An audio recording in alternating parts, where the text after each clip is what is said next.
Imaginez la scène. En plein mois de juillet, la canicule tape, et au lieu de vous détendre devant un bon barbecue, vous êtes encore en train de traîner des arrosoirs lourds sur toute la parcelle. Ça vous parle, non? Et si je vous disais que 90% de ce casse-tête estival peut être évité dès maintenant, en plein hiver, bien au chaud dans votre fauteuil, avec une tasse de thé? Ça ressemble à de la magie, mais c'est de la pure stratégie. Aujourd'hui, on va voir ensemble comment transformer l'hiver en votre meilleure arme secrète. Nous allons planifier de A à Z et acheter le système d'irrigation goutte à goutte idéal. Celui qui, le printemps et l'été prochain, vous fera économiser énormément d'argent, de temps et surtout, le plus important, vos nerfs. Regardez cette vidéo jusqu'à la fin et vous saurez non seulement quoi acheter exactement, mais aussi comment éviter de payer trop cher et de commettre les erreurs fatales que 9 jardiniers sur 10 font au printemps.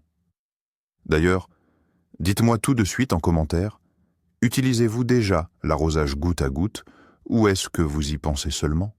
Je suis très curieux de savoir. Alors, pourquoi choisir l'hiver?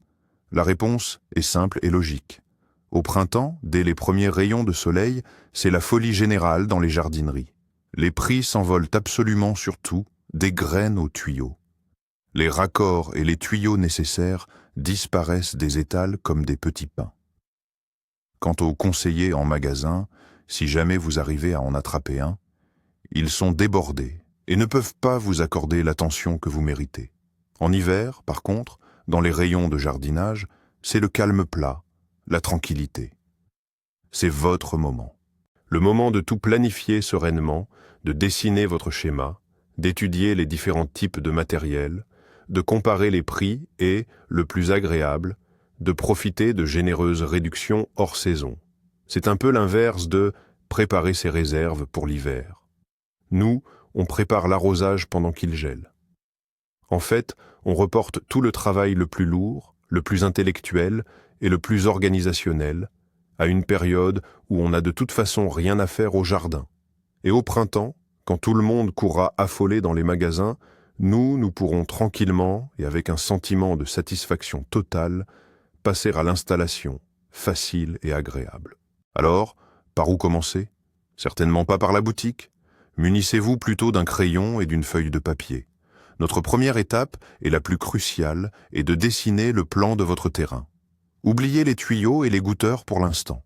Prenez un mètre ruban et mesurez minutieusement votre potager, vos serres et vos plates-bandes. Reportez tous les éléments à l'échelle sur ce plan. Les parcelles, les arbres, les arbustes, les allées et, bien sûr, l'emplacement exact de votre source d'eau, qu'il s'agisse d'un robinet, d'un puits ou d'une citerne. Si votre terrain présente des pentes, marquez-les impérativement. Ce détail sera absolument critique au moment de choisir vos goutteurs. Ce simple croquis est votre feuille de route. Il vous permettra d'éviter l'erreur principale, acheter trop ou pire, pas assez de matériel. Ne soyez pas paresseux, accordez-y 1 heure ou 2. Croyez-moi, cette petite heure passée en hiver vous épargnera une journée entière de courses inutiles et de frustration en plein été. Un plan clair et détaillé, c'est déjà la moitié du succès de toute notre entreprise. Maintenant que nous avons le plan sous les yeux, passons à la deuxième phase, le zonage stratégique. Il ne suffit pas d'arroser toutes les plantes de la même façon, sans distinction. Ce serait un peu comme donner le même repas, par exemple une grosse soupe, à la fois à un nourrisson et à un homme adulte. Les différentes cultures ont des besoins en humidité complètement différents. Par exemple, les tomates sous serre nécessitent un certain régime d'arrosage, les concombres en exigent un autre, et les fraises en pleine terre un troisième.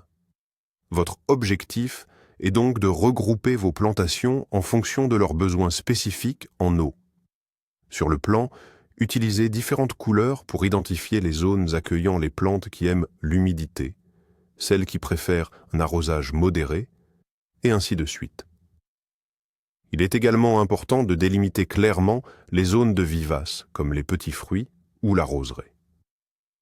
Cette segmentation permettra à l'avenir d'organiser l'irrigation via différentes lignes, potentiellement même avec des horaires distincts. Ce n'est pas seulement bénéfique pour vos plantes, mais cela représente également une économie d'eau substantielle, et donc un gain financier non négligeable. Ça. Tetamo deli d'abolambolti. Maintenant que les zones sont définies, penchons-nous sur le cœur de notre futur système, la source d'eau. Le type et les caractéristiques de cette source sont absolument cruciaux. L'option la plus simple est le raccordement au réseau d'eau municipal. En général, la pression y est stable. Mais quelle est sa valeur exacte? C'est le point à vérifier absolument. La deuxième option est un puits ou un forage équipé d'une pompe. Le paramètre clé ici, c'est le débit de la pompe. Combien de litres elle peut fournir par minute ou par heure? Est-ce suffisant pour irriguer toutes vos zones simultanément? La troisième solution, très prisée dans les jardins ou les résidences secondaires, est l'utilisation d'une grande cuve, comme un IBC ou un fût, installé en hauteur. L'eau s'y réchauffe au soleil, ce qui est excellent pour les plantes. Mais la question principale est, cette configuration génère-t-elle une pression suffisante pour que le système fonctionne par gravité? En général, pour la majorité des tuyaux et goutteurs, vous devrez élever la cuve d'au moins 1,50 m à 2 mètres au-dessus du niveau du sol. Il est impératif de régler cette question dès l'étape de la planification, pour éviter d'avoir à refaire la moitié de l'installation par la suite. Il est maintenant temps de choisir les principales artères et capillaires de notre système d'irrigation. Et là, tout jardinier se pose l'éternelle question: faut-il opter pour le ruban goutte à goutte ou le tuyau vierge avec goutteur indépendant? Faisons le point. Le ruban goutte à goutte est une bande à parois minces, dotée d'émetteurs ou goutteurs, déjà intégrés à intervalles réguliers. Il est moins cher, facile à installer et parfait pour les cultures annuelles en ligne droite, comme les carottes ou les herbes aromatiques. Son principal inconvénient est sa durée de vie plus courte, généralement d'1 à 3 saisons seulement, et sa grande sensibilité aux dommages. Le tuyau vierge est, quant à lui, un tube en PVC plus épais et sans aucun trou. Vous installez vous-même les goutteurs externes à l'aide d'un poinçon spécifique, précisément là où vous en avez besoin. C'est la solution idéale pour les plantes vivaces, les arbustes, les arbres, la vigne, ainsi que pour les parcelles ayant des schémas de plantation irréguliers. Il est beaucoup plus durable, résiste bien mieux aux dommages mécaniques et vous servira pendant de nombreuses années. Concentrons-nous sur le cerveau de notre système, la pièce maîtresse qui gère l'arrivée d'eau au bon moment. Nous avons ici 2 options principales: le simple programmateur mécanique ou le contrôleur électronique beaucoup plus avancé. Le programmateur mécanique, c'est fondamentalement un robinet avec un mécanisme d'horlogerie. Vous réglez manuellement la durée d'arrosage, par exemple, pour 60 minutes. Une fois ce temps écoulé, il coupe l'eau automatiquement. C'est simple, c'est peu coûteux et fiable. Mais cela nécessite votre intervention quotidienne pour le démarrer. Le contrôleur électronique, en revanche, c'est un véritable ordinateur de bord pour votre jardin. Vous pouvez le programmer pour qu'il se déclenche certains jours de la semaine, à l'heure exacte que vous souhaitez et pour la durée désirée. Certains modèles peuvent gérer plusieurs zones d'arrosage en alternance. Les plus sophistiqués peuvent pas même se connecter à des capteurs de pluie ou être contrôlés directement depuis votre smartphone. Oui, c'est plus cher, mais cela vous apporte une liberté totale. Votre jardin s'arrosera tout seul, même si vous êtes en ville ou en vacances. Et maintenant, parlons de l'élément sur lequel toute économie vous coûtera cher, le filtre. Beaucoup de novices le considèrent comme un simple accessoire, et c'est une erreur monumentale. Retenez bien ceci. Le filtre n'est pas une option, c'est le gardien indispensable et le protecteur de l'intégralité de votre système. Même si l'eau du robinet vous semble absolument cristalline, elle contient inévitablement de minuscules particules de rouille, de sable ou de calamine. Ces particules vont très vite boucher de manière irréversible les orifices microscopiques de vos goutteurs. En conséquence, une bonne partie de votre installation cessera tout simplement de fonctionner et vous ne le remarquerez pas avant qu'il ne soit trop tard. Il existe deux grands types de filtres, les filtres à tamis et les filtres à disque. Les filtres à tamis sont plus simples et moins chers, tandis que les modèles à disque sont plus efficaces et plus durables. Le choix dépend de la qualité de votre eau, mais la présence d'un filtre, quel qu'il soit, est une règle d'or. Il s'installe immédiatement après le robinet en amont de tous les autres éléments du système et nécessite impérativement un nettoyage périodique. Le composant crucial suivant, qu'on oublie souvent, est le régulateur de pression. Il n'est pas toujours nécessaire, mais quand il l'est, son absence peut être synonyme de catastrophe. Imaginez que vous essayiez de remplir un petit verre d'eau à l'aide d'une borne d'incendie. C'est un peu ce qui arrive à votre système d'irrigation goutte à goutte si la pression de votre réseau est excessive. Les tuyaux goutte à goutte et les raccords sont conçus pour une pression de service autour de 1 à 1,5 bar. Or, dans le réseau de distribution centrale, cette pression peut atteindre 4, 5, voire 6 bars. Sans régulateur, une telle pression risque tout simplement d'arracher les raccords ou de faire éclater les gaines, provoquant une véritable inondation sur votre terrain. Comment savoir si vous en avez besoin? Si votre source d'eau est le réseau public ou une pompe de puits puissante, l'installation d'un régulateur est fortement recommandée. En revanche, si vous utilisez un système par gravité à partir d'un réservoir ou d'un fût, un régulateur ne vous sera évidemment pas utile. Nous arrivons au cœur de notre système, la conduite principale. C'est la ligne la plus grosse, celle qui va acheminer l'eau depuis la source et la distribuer à toutes vos parcelles et vos potagers. Généralement, pour ce type d'installation, on choisit un tuyau en polyéthylène basse densité, ou PEBD, de couleur noire. Ce matériau ne craint ni le soleil ni le gel, et il peut durer des décennies. Le point crucial ici, c'est le choix du diamètre. Les tailles les plus répandues pour l'irrigation sont le 25 ou le 32 mm. La règle est simple. Plus votre ligne principale est longue et plus vous prévoyez de points d'arrosage, plus le diamètre doit être important. Il faut absolument éviter de faire des économies sur le diamètre de cette conduite. Un tuyau trop étroit entraîne une résistance hydraulique considérable. Résultat, aux parcelles les plus éloignées, l'eau arrivera avec une pression très faible. Cette pression risque d'être insuffisante pour que vos goutteurs ou micro-asperceurs fonctionnent correctement. Il est donc toujours préférable de prendre une petite marge, par exemple en optant pour un tuyau de 32 mm. Si vous avez opté pour un système basé sur le tuyau principal de distribution, l'étape suivante consiste à choisir les goutteurs ou émetteurs eux-mêmes. Ce sont ces dispositifs qui vont acheminer l'eau directement aux racines de vos plantes. Et il en existe une grande variété. Les plus simples sont les goutteurs non régulés ou non compensés. Leur débit est fixe. Par exemple, 2, 4 ou 8 litres par heure. Ils sont parfaits pour irriguer des rangées de plantes identiques installées sur un terrain plat. Le type suivant, ce sont les goutteurs réglables ou ajustables. Ils sont équipés d'un capuchon spécial. En le tournant, vous pouvez modifier l'intensité de l'arrosage de 0 à plusieurs dizaines de litres par heure. C'est très pratique pour arroser des plantes ayant des besoins différents, même si elles sont alignées. Et enfin, le type le plus sophistiqué, les goutteurs compensés. Ils délivrent la même quantité d'eau quel que soit le niveau de pression dans le système. C'est une solution indispensable pour les terrains en pente. Sans eux, les plantes situées en bas seraient inondées, tandis que celles en haut subiraient la sécheresse.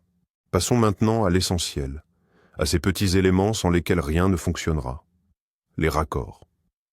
Ce sont toutes les pièces de connexion, les coudes, les T, les bouchons et les vannes qui assemblent et sampent et solidifient l'intégralité de notre système.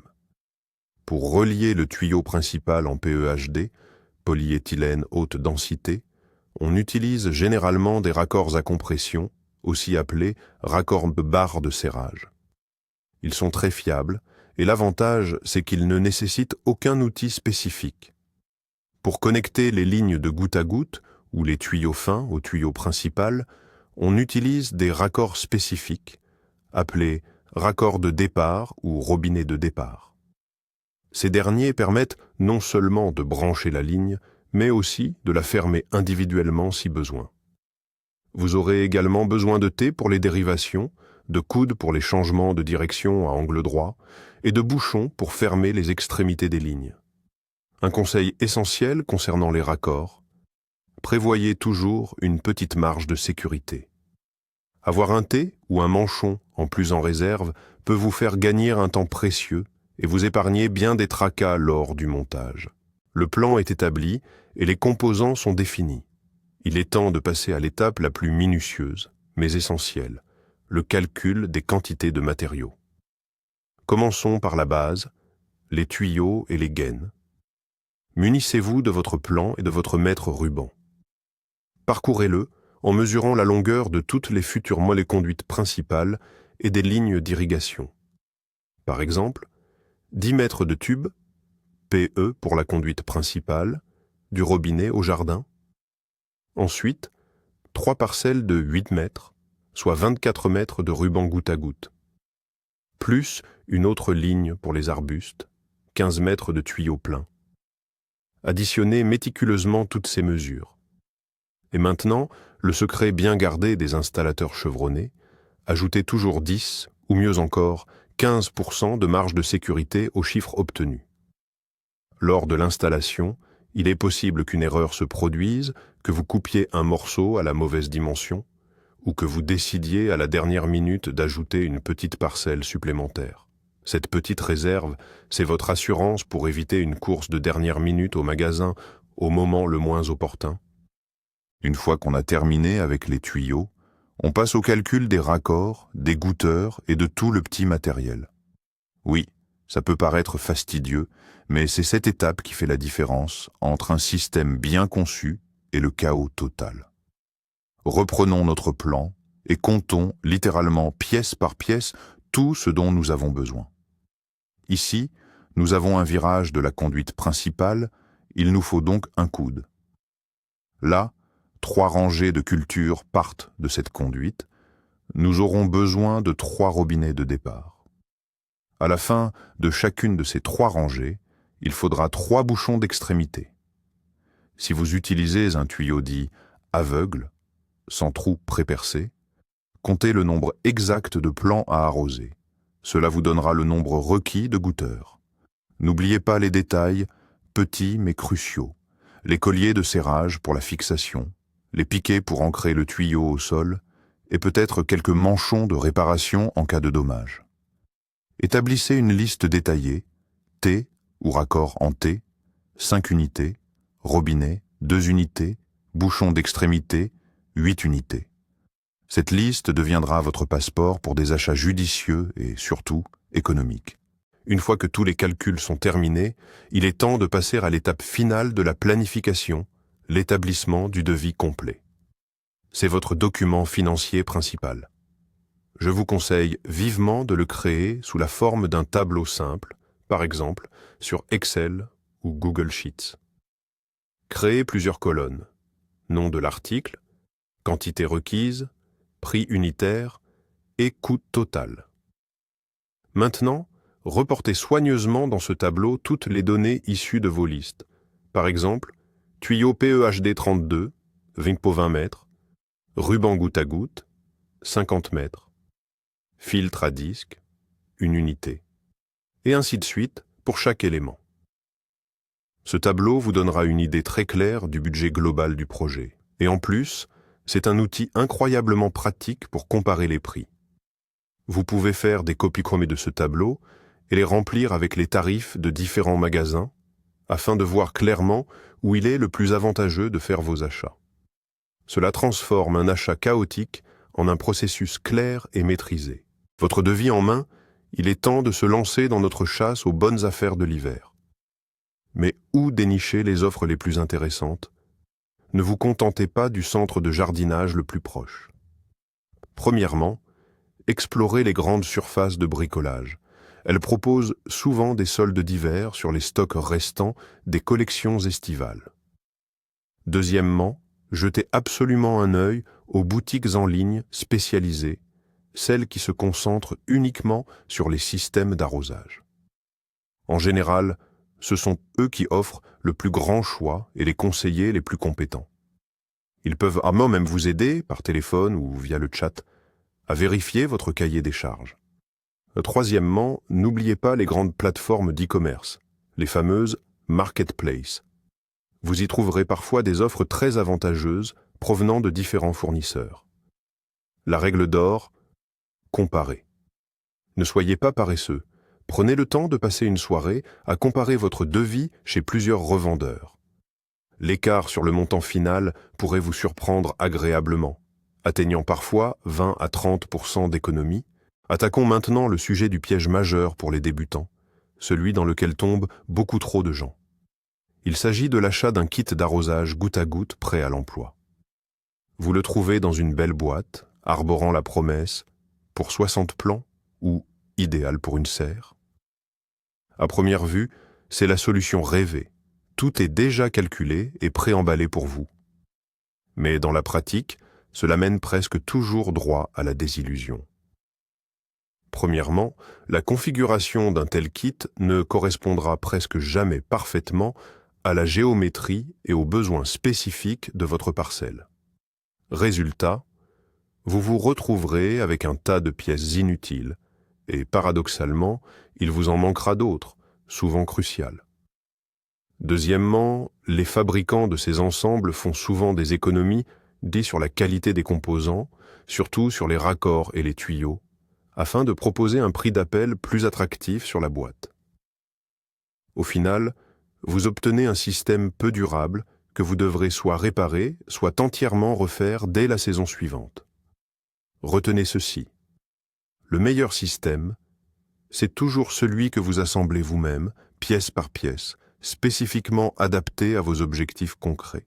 Une autre erreur grave, étroitement liée à la précédente, est d'économiser à l'excès sur la qualité des composants.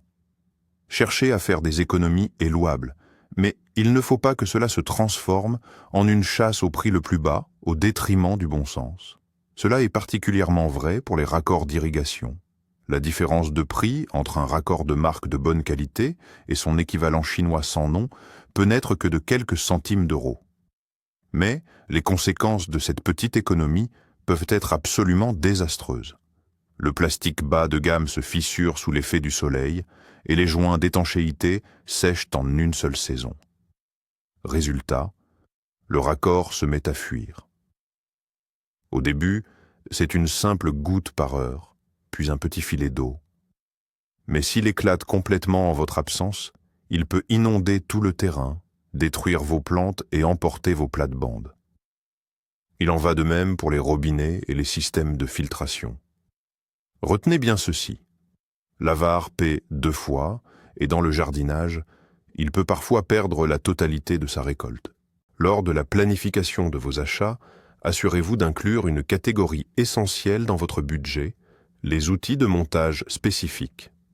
Sans eux, l'assemblage du système, qui devrait être un jeu d'enfant, risque de se transformer en véritable cauchemar. De quoi aurez-vous besoin? Premièrement, de cisailles spécifiques pour couper les tuyaux en polyéthylène, ou PEHD. Essayez de les couper avec une scie à métaux ou un couteau standard est long, imprécis et peu pratique. Les cisailles, elles, garantissent une coupe parfaitement nette en quelques secondes seulement. Deuxièmement, si vous travaillez avec des tuyaux vierges, un poinçon est absolument indispensable. Cet outil crée des trous d'un diamètre parfait pour l'installation de vos goutteurs.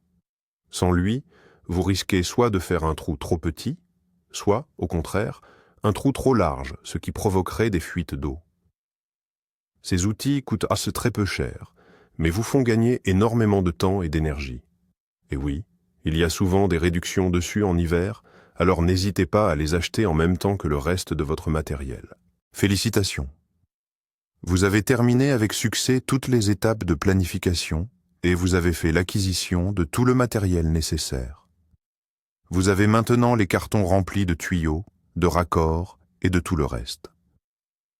Il nous reste quelques mois avant le printemps et notre objectif est de bien conserver tout ce matériel en attendant la saison. Le plus important est de trouver un endroit sec et sombre, à l'abri des rayons directs du soleil. Les UV sont le pire ennemi du plastique, même si celui-ci est de très bonne qualité. Un garage, un abri de jardin, une buanderie ou une cave feront parfaitement l'affaire. Le deuxième point crucial, la protection contre les rongeurs. Aussi étrange que cela puisse paraître, pour une raison que l'on ignore, les souris et les rats adorent ronger les tuyaux en PEHD et les lignes de goutte à goutte. Il est donc préférable de tout stocker dans des contenants en plastique hermétiquement fermés ou au moins de les surélever sur des étagères. Rangez tout soigneusement par catégorie. Cela vous évitera, au printemps, de devoir fouiller toutes les boîtes à la recherche d'un seul petit raccord en T. Un bon stockage est la garantie que tous vos composants seront en parfait état lorsque la saison reprendra. Lors de la conception de votre système, n'oubliez pas d'anticiper l'avenir au-delà de vos besoins immédiats. Peut-être que dans un an, vous voudrez ajouter une nouvelle serre ou créer un nouveau parterre de fleurs. Prévoir la possibilité d'étendre le système au stade de la planification ne vous coûte absolument rien, mais vous fera gagner un temps précieux et une énergie folle à l'avenir. Comment procéder? C'est très simple. Par exemple, lorsque vous installez la conduite principale, placez immédiatement un T de raccordement aux endroits où une nouvelle dérivation pourrait potentiellement être ajoutée. Bouchez simplement l'extrémité libre avec un bouchon. Quand le moment sera venu, il vous suffira de dévisser ce bouchon et de brancher la nouvelle ligne. C'est bien plus facile que de devoir couper un morceau de tuyau déjà en service pour y insérer un nouveau T. Penser à l'avance est la marque d'un véritable stratège. Votre système d'arrosage ne doit pas être statique. Il doit être flexible et prêt à grandir en même temps que l'évolution de votre jardin. Et voici la 20e et dernière étape de notre marathon hivernal. Tout est planifié, acheté et méticuleusement rangé. Et maintenant, le plus important est de souffler un grand coup et de vous féliciter. Vous avez accompli un travail de planification colossal. 90% du succès est déjà acquis. Vous pouvez désormais profiter sereinement de l'hiver, déguster votre thé, lire des livres et contempler la neige par la fenêtre avec un profond sentiment de satisfaction. Vous êtes ce jardinier prévoyant, celui qui a tout géré bien en amont. Vous avez ainsi évité le rush du printemps, fait des économies, et vous êtes parfaitement prêt pour le nouveau cycle. Cette confiance et cette sérénité, c'est sans doute le fruit le plus précieux de toute cette préparation hivernale.